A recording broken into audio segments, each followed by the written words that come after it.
What up, YouTube? It is Lex Callahan. I'm currently in the car on my way to the mysterious Rabbit Hole Studios to check out what I believe is going to be one of the most beautiful Fender Jazzmaster guitars you guys are going to see. It's a custom build. A friend of mine ordered the body custom off of eBay. I'll show you guys more. I'll give you more of the story. But he got a local luthier to reassemble it for him.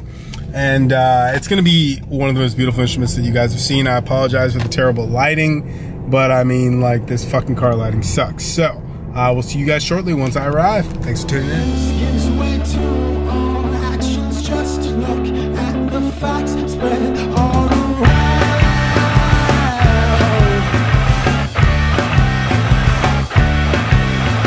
Chase me while I run from this one tree. Could catch me, but I doubt it.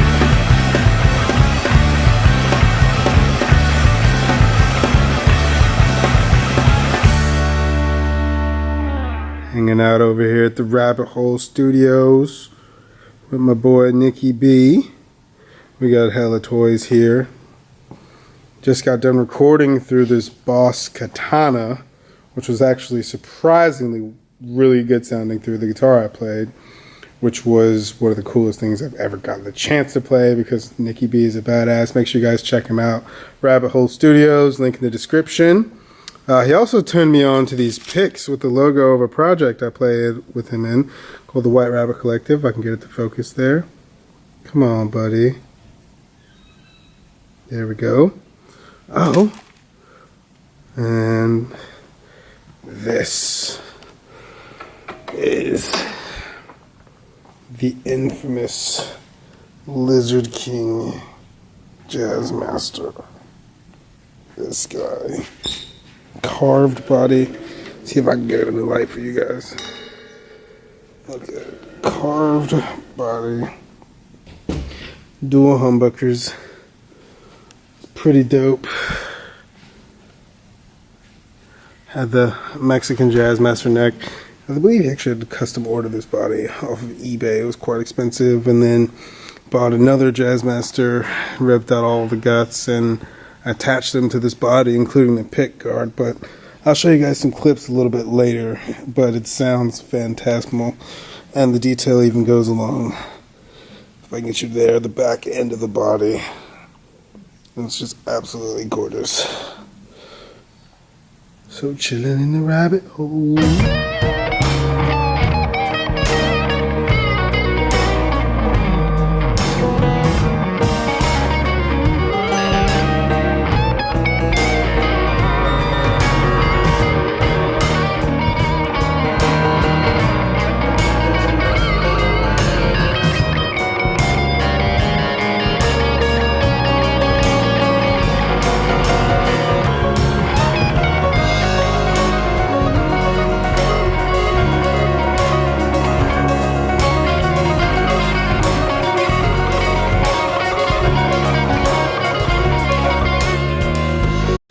Alright, Sir Nicholas. I think I'm ready to get this thing going.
What's up, guys? Thank you guys so much for tuning in. That was a load of fun for me to be able to do.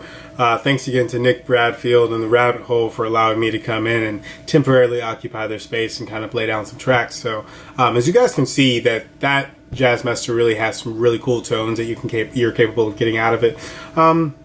It was honestly an experiment for me. I didn't really state it as much in the beginning of this video, but to be running a guitar like that through a modeling amp such as the BOSS Katana, because typically unless I'm recording in my bedroom where I don't have the capabilities of turning my amp up to 12 to get the tube saturation I want, I typically record digitally. In a lot of these past videos, I've used the TSC amp modelers. I've used the Legacy Logic Pro X guitar amp modelers and plugins, and I've also used some bass stuff. Well, you haven't seen that yet, but it's coming. I'll be putting that out soon. Anyways, but it's really interesting to be running the guitar into a modeling amp in an open environment that seemingly sounded pretty good. And honestly, I've been through a lot of different phases of like the modeling amps. Like I had a PV Viper back in high school. I've messed with the Line 6 Spider 1, 2, and 3. I think there's a 4 and maybe even a 5 now. I don't know. I kind of stopped fucking with those things. I've also had a lot of experience with the Vox modeling amps. I've had a lot of experience with the Fractal Axe effects. I've had experiences with 11 rack. I've messed around with the Boss ME20, like all those kinds of things, the Digitech multi-effects units. And all of those things are really cool, but personally I feel like tubes and the natural saturation you can get with just the compression also in the vacuum part, it's just, you can't really replicate it digitally, and that's the struggle of 2017. And a lot of companies like Kemper and Fractal are getting close to replicating these types of imperfections in the tube design, but it still has yet to achieve the physical liveness that you feel if you stand in front of an amp that's outputting a signal from a conditional analog amplifier as versus playing through an effects processor. So it's really cool to see a Jazzmaster go through a modeling amp and still get me a tone that I think is honestly pretty satisfactory. I mean, pardon my sloppy playing and my terrible phrasing. I was completely improvising in all of the clips you guys just saw. But I hope that they painted a pretty good portrait of what this guitar is capable of. I'm also really happy to say that it's been a while since I've played kind of funky jazzy. I didn't really get my jazz as much, but I'm working on it. I haven't really been playing for a while. Hopefully my chops will come back, and hopefully my videos will continue to get better as you guys continue to keep enjoying them. So, with all that being said, on a side note, I'm also going to be starting another video series. This video series is going to be completely unrelated to guitars. It's going to be completely unrelated to music, and it's really going to be dedicated to my a passion for filmmaking. And it's going to really mainly be centered around movie reviews for all the upcoming Hollywood movies that are coming out in 2018. Because honestly, as American consumers, we are really fortunate to be able to see a lot of things happen on the big screen for the first time. So sometime this Saturday, I will be uploading my first video in a series. It'll be a movie review. And I'll be talking about Star Wars The Last Jedi. And these reviews will probably go a lot more in depth than a lot of you are prepared to go. And if you are, come with me. I will show you the way to the dark side. We'll really be going in depth. I'll talk about the previous film. I'll talk about the history of the film. And honestly, just to give you guys forewarning, there will be a spoiler section of the video. But I'll make sure that that's obvious so that nobody who hasn't seen the film gets their experience ruined. So, again, thanks so much for tuning in to Lex TV. Hopefully I'll see you guys soon. This has been a fantastic experience, and I'm signing out, and I will see you guys later.